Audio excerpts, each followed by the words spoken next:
here. Common Core math. Okay.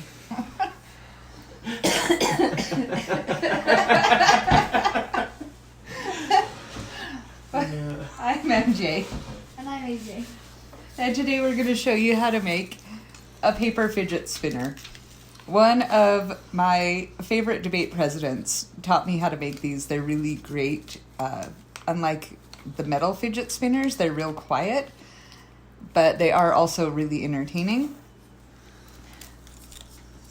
As you can see, it goes through 3 different phases, and you can just keep unfolding it kind of forever.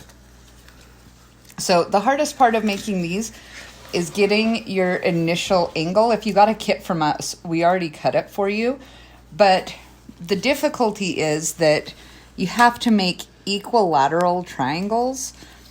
So your nature's going to be to like take your flat end and fold it, but that will make right triangles, and that's not what we want. So you have this already cut at a slant, and you're going to lay it flat against the side.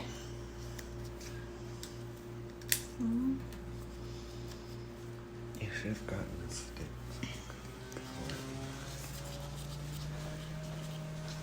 It's taking off. Yeah. Then do you flip it? Yep. So you're just going to keeping it flat How with many the have you side, the done? rest of it will even out. And if you're doing it on your own, your paper just needs to be long enough that you can get 10 of these triangles if you're using glue, or 9 of them if you're using tape. Why'd you do 2 of the same side, then start changing? What? On yours you did 2 without flipping. Apparently I have inconsistency in my folding pattern. You don't literally have to flip it, it's just easier for me to flip it and align it. My first 2 are not aligned.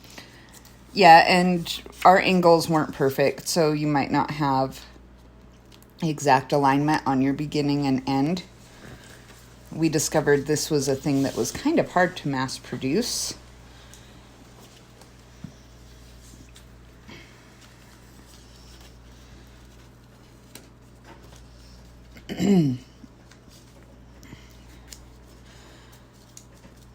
So now you should have a twisty piece of paper.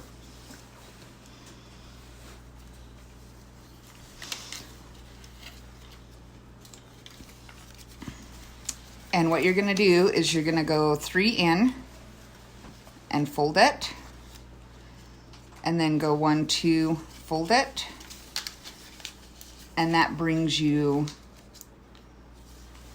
to this point where you're either going to cut this one off and tape this top seam, or you're going to allow these 2 papers to occupy the same space and act like they're folded, and you're going to glue those together. What we want is this lip on the same side on all of them. Yep, fold her one more time. If your folds get very far off, it's going to be a little harder to fold. We couldn't find our little glue, so we're just going to use a dab of hot glue. I'm confused. Okay, I'll help you in just a sec. And seal those 2 together. Now that acts like it's a single piece, and you're going to get that flip rotation.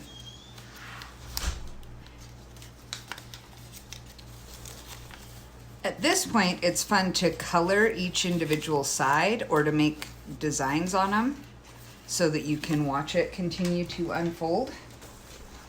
Let's see. You got your triangles, That kind one's of. Very fun. And that's okay.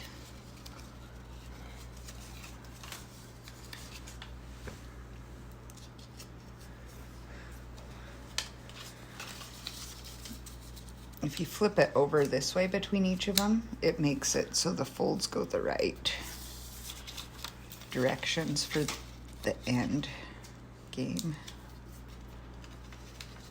Yeah, yours were just a little loose.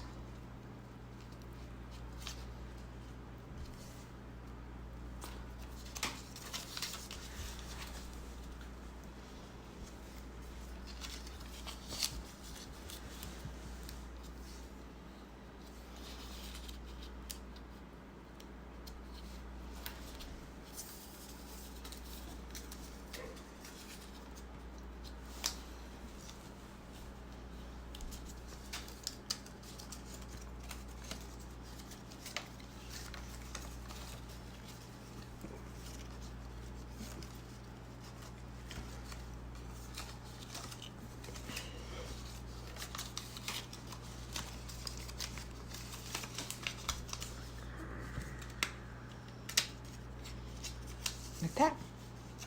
Should we glue it? If you're using liquid glue, you just need to wait a little bit longer for it to dry. But you're treating it like it's occupying the same space. So it's really important that you fold it under and not wrap it around to glue it to the back. So you want it glued to the same side. And I'm gonna make sure my edges are glued down good because that's where it's gonna become problematic. So now that we have them done, we can color the different sides. Go for it, my friend. If you want to color it before you glue it, we've kind of drawn, I guess I've drawn a pattern on it, and I like to keep a master copy of these, and then I use it as a template when I want to make more. So if I were to cut a new one, now I have my angles ready that I can cut. And I also have my colors. So I did exclamation points, stars, and question marks just for my template. And that way, when I want to make more, it's ready to go and I don't have to reinvent the wheel, which I did have to do because all of my stuff is at my school because that's where I tend to get fidgety. And I also have extra ones there that I can give to students, but endless entertainment. And you can see she's coloring hers. She finds it easier to color it after it's already been folded. Tomorrow's project is going to be longer. We're kind of making up for it with these two short projects. Tomorrow we're going to make raffia baskets using leftover pieces of yarn and cardstock. So this is a large flat one. We'll show you how to make both. This one does take a little bit longer just because of how big around it is. Tomorrow we'll be doing one more like this, and you can see it's just cardstock that's been cut, and then we're weaving the yarn through it. So that's the project for tomorrow. Hope we'll see you guys again at 11. Have a good day.